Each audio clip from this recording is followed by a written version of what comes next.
Atëre, përshëndetje të gjithëve, Qendra për Drejtësi dhe Solidaritet organizon tryeza të përjavshme me shoqërinë civile dhe këtë herë ne menduam domethënë që me shoqatën për pajtimin siç është shoqata Bena me kryetar zotin Musa Abazaj, njëkohësisht edhe me anëtarët e kësaj të shoqate të bënim një tryezë të rrumbullakut ku të diskutonim në lidhje me të drejtën e jetës, njëkohësisht edhe se si mundet ne të parandalojmë gjakmarrjen, sepse shihet që kohët e fundit gjakmarrja po merr përmasa shumë të gjëra.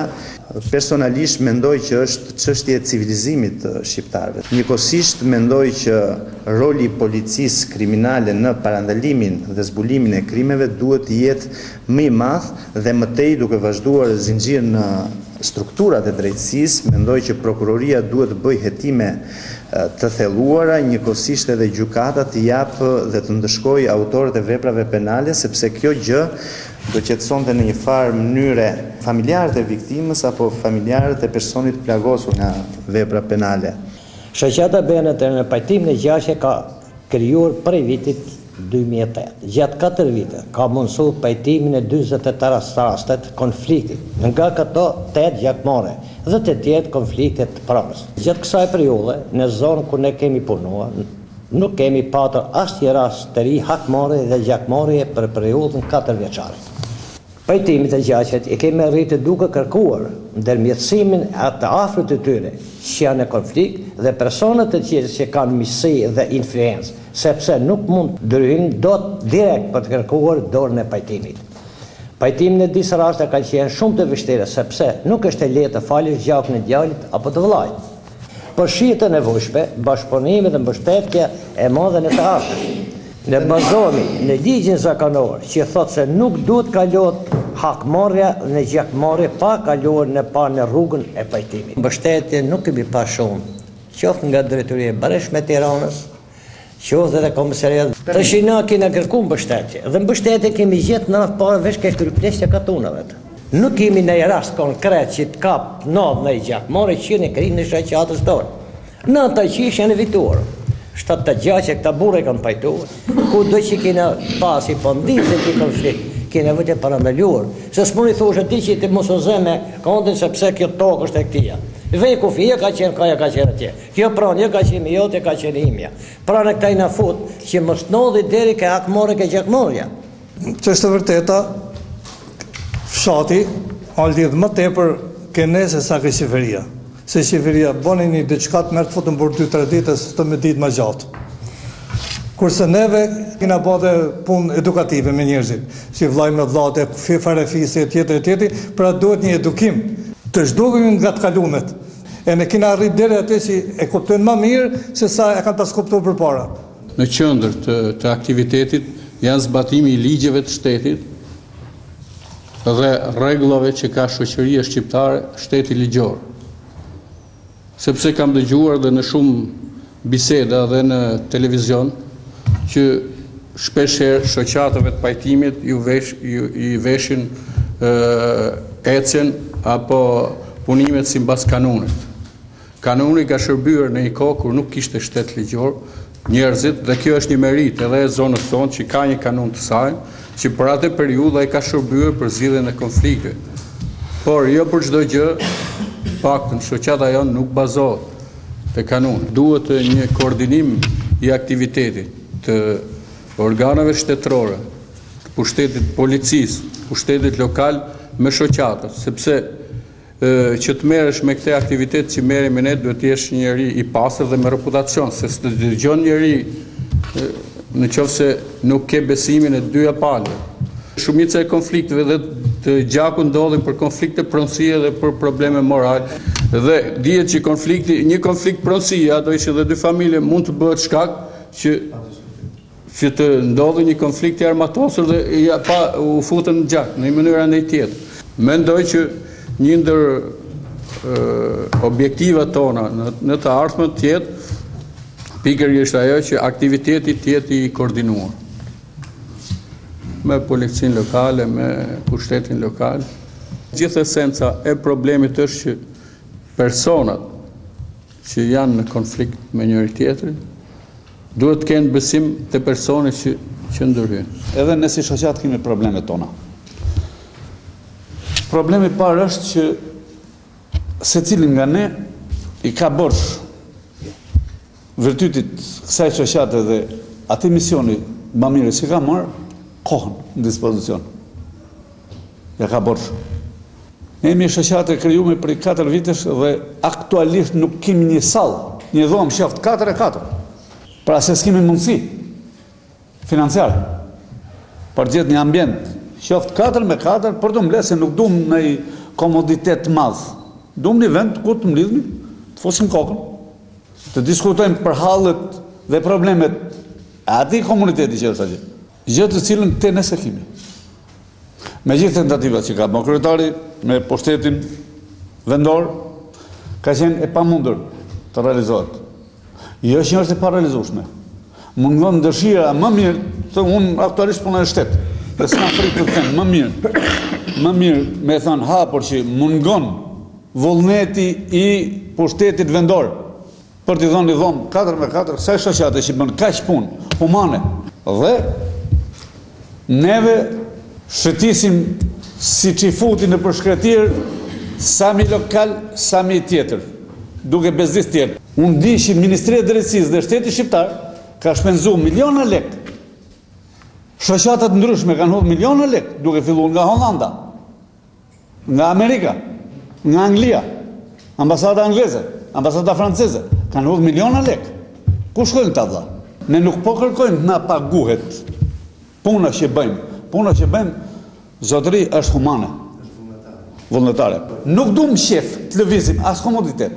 Është turp për ne që shëtisim sa në Zaller, sa në Zallner ka i zotëri atje, sa në ke djali Musajt, ke 5 maj, e më thetë thash, është turp.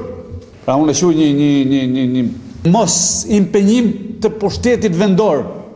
Përveç se është një fenomen shumë i rrezikshëm dhe i padrejtë ndaj shoqërisë sonë, por kjo ka ekzistuar dhe vazhdon të ekzistojë, dhe unë mendoj që me kontributin tonë, jo vetëm të moshës suaj, por edhe të moshës sonë si rini, të kontribojmë për të eliminuar këtë fenomen që është mjaft negativ për shoqërinë tonë. Roli i psikologut është një rol mjaft i rëndësishëm, jo vetëm në çështjet e fenomenit të gjakmarrjes, por në të gjitha institucionet dhe në të gjitha strukturat në vendin tonë. Dhe roli i psikologut do të kishte një ndikim shumë të madh dhe të lartë për të ndërhyrë në të gjithë familjet shqiptare që kanë fatkeqësisht të problemin e gjakmarrjes. Sado që punojmë ne, nëse se s'kemi për krajën e ligjit sa arrim ta bëjmë punën si duhet, sepse e kemi zgjidhur problemin dhe në fund policia shkruajtua na ka thonë a keni nevojë për ndihmën tonë. Nëse se ligji nuk bën punën si duhet, do shkojmë në ngjarje shumë tragjike siç ishin këto raste të fundit. Në shkollat tona duhet punohet më shumë, sidomos me fëmijët. Mendimi im është ky që duhet futen tema se sa e shtrenjtë është jeta e një njeriu. Sa bukur shfut në shkollat tona edukata seksuale. Pse mos futet edukata familjare? Edhe të ketë tema të veçanta nga psikologët, ë?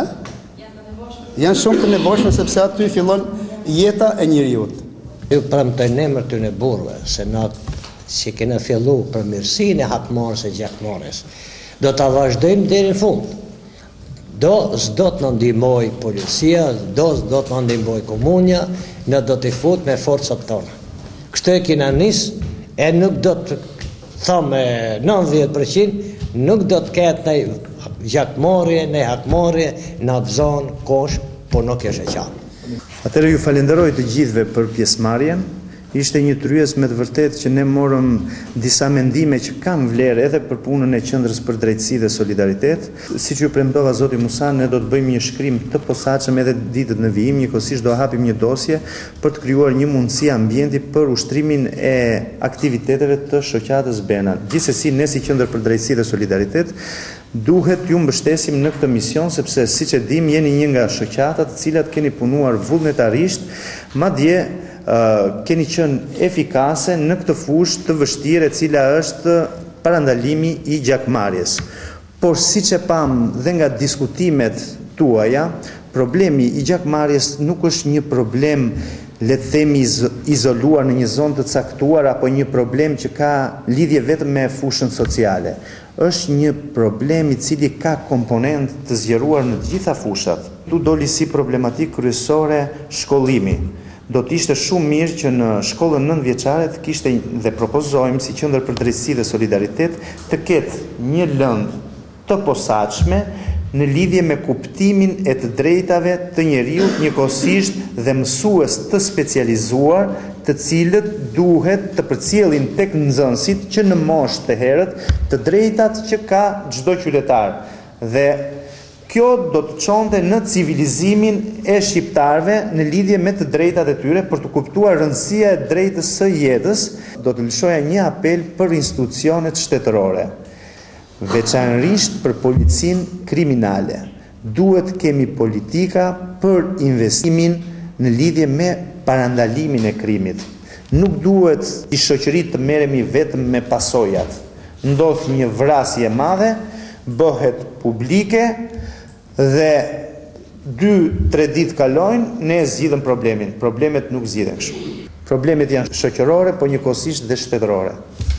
Dhe shteti duhet të fuqizohet për parandalimin e krimit, njëkohësisht dhe hetimet e thella të prokurorisë do jenë çelësi i suksesit në këtë mision kaq të vështirë. Pa diskutim nuk duhet të harrojmë ndëshkushmërinë. Veprat të cilat bëhen për gjakmarrje të jenë vepra të cilësuara. Mbështesim ndryshimet e fundit ligjore të Ministrisë së Drejtësisë në lidhje me ndëshkushmërinë për një kategori të madhe veprash penale të cilat janë të cilësuara, por në këtë rast, domethënë, edhe në lidhje me gjakmarrjen. Do të ishte shumë e rëndësishme që Ministria e Punës dhe Ministria e Brendshme, njëkohësisht edhe pushteti vendor, të bashkërendonin në lidhje me krijimin e një database, një sistemi të qartë të rasteve kur kemi konflikte, të rasteve kur kemi gjakmarrje.